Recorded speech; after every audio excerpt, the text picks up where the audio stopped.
Tesla, this is a story that Charlie Gasparino was on first, and he keeps adding to it with more drama and breaking news in this case. Charlie, what are you hearing? Neil, wouldn't you like to be the lawyer that had to write the line item for the Stormy Daniels payment? That's what I was just saying. Like, how the heck did that... They never did. They never did. $130,000 to my favorite porn star? I don't know how you I'm very confused. It's probably a good thing I'm not a lawyer. Yeah, me too. And I'm going to confuse you more on Tesla.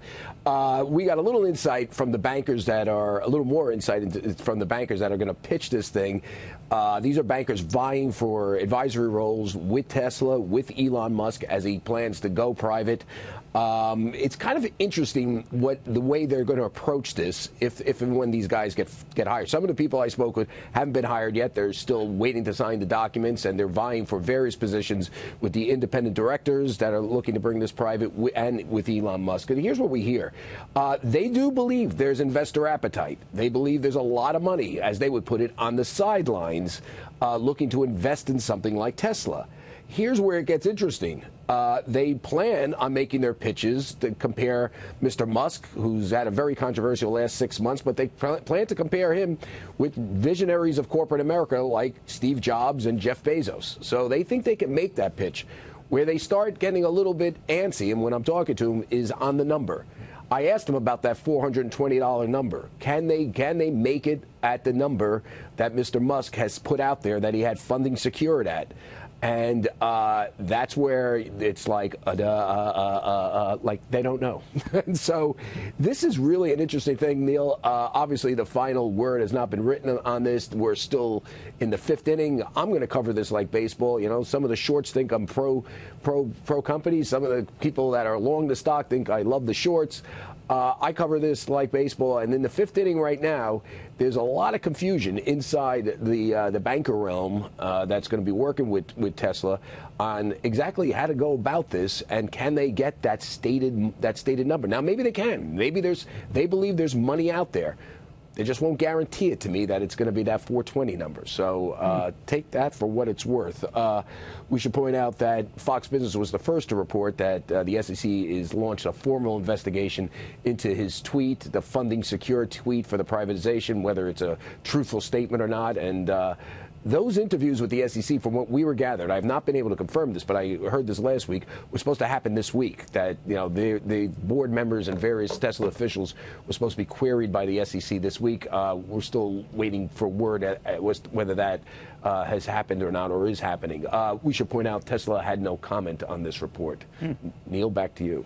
Let me answer a personal question. This Jeff Sessions thing. Yes. There's a point to it, so if you bear with me. He responded, apparently, to the president, once again bad-mouthing him, saying that he regrets picking the guy. This is in the NCRR interview. And now he's apparently in the White House. They're talking about justice reform, but this is the umpteenth time the president has targeted him, humiliated him. Do you know why, or do any of your sources know why Sessions is still in the job? Has the president made any effort to fire him or Sessions to quit? And would you take that kind of abuse, staying in jail? I take it from you every day. No, I'm only kidding. No, I wouldn't. I would never work for Donald Trump ever in my life, and not just because, and you know, the way he treats people would be just another reason why I wouldn't work for him. But I mean, that's the one thing. Listen. Why did Anthony Scaramucci, you know, he almost give his left arm to work for this guy? Why do all these people want to work for this guy? I mean, you know, some of it is you want to be close to power, and you know, that's not my. I rather report on power than be close than be part of the power structure. Why he doesn't quit is a whole other story. I mean, he either believes in. He believes he's got a higher purpose in life, which is to enforce, and I think his big thing was to enforce the immigration laws, to get tough on immigration. That was something that Jeff Sessions was big on when he was a lawmaker. That's what I've heard. He doesn't want to give up this bully pulpit because he thinks he's doing work there. Why Trump doesn't get rid of him is, from what I understand, he's worried about the furor that it would cause. I mean, people in Congress. I mean, think about it this way: he would lose support in the Senate probably if he got rid of him. Well, and good luck finding a replacement anytime soon, to your point. Yeah. Right. I was just curious, you know. It'd be crazy. We're going to just try humiliating you in public. and just Please. see. You know, here's the thing, can Neil. happen. I have such a thin skin. Just think of it this way: in order to kill me, you're gonna have to put a stake through my heart, and it better be metal because wood would break. We can do that. Just so you know, just preparing everybody here. We can make that happen. All right, Gaspo, always good, my friend. It is weird, though, right? It is weird. It is.